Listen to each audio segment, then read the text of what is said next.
नमस्कार,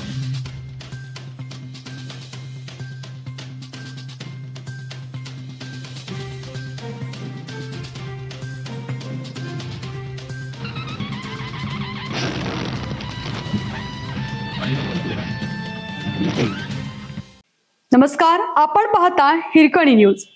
हिरकणी न्यूज प्रत्येक क्षण ताज्या घडामोडी आणि महत्त्वाच्या प्रत्येक बातमीसाठी नेहमी तत्पर.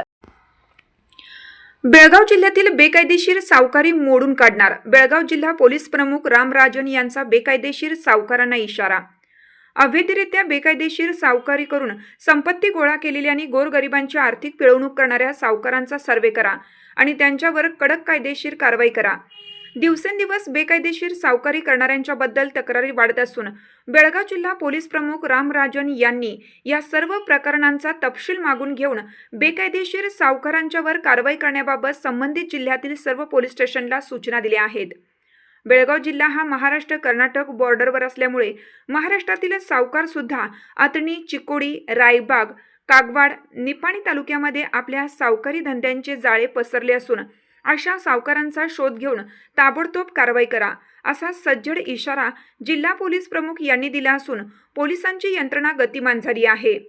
काही भागांमध्ये सावकारांच्या एजंट नेमले असून त्या एजंटाने भरमसाठ व्याजाने गोरगरिबांना पैसे देऊन आर्थिक अडचणीत सापडलेल्या गरिबांना मालमत्ता विकण्यास भाग पाडले आहे. तर काही सावकारांच्या एजंटांनी मुद्दल देताना सुद्धा कमिशन घेतलं आहे.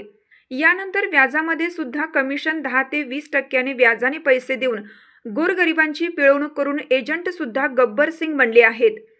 अशा व्याजवाल्यांना आणि त्यांच्या एजंटांच्यावर कारवाई करण्याची जनतेतून मागणी होत आहे. पोलीस सदर सावकारांची लिस्ट बनवण्यात मग्न आहेत. सदरची लिस्ट बनवल्यानंतर सदर सावकारांच्यावर गुंडाविरोधी कारवाई करून हद्दपारीची कारवाई होणार आहे. जिल्हा पोलीस प्रमुख यांच्या या निर्णयाने आतनी, रायबाग, चिकोडी, निपाणी तालुक्यातील व्याजाच्या संकटात सापडलेल्या नागरिकांच्याकडून समाधान व्यक्त होत आहे.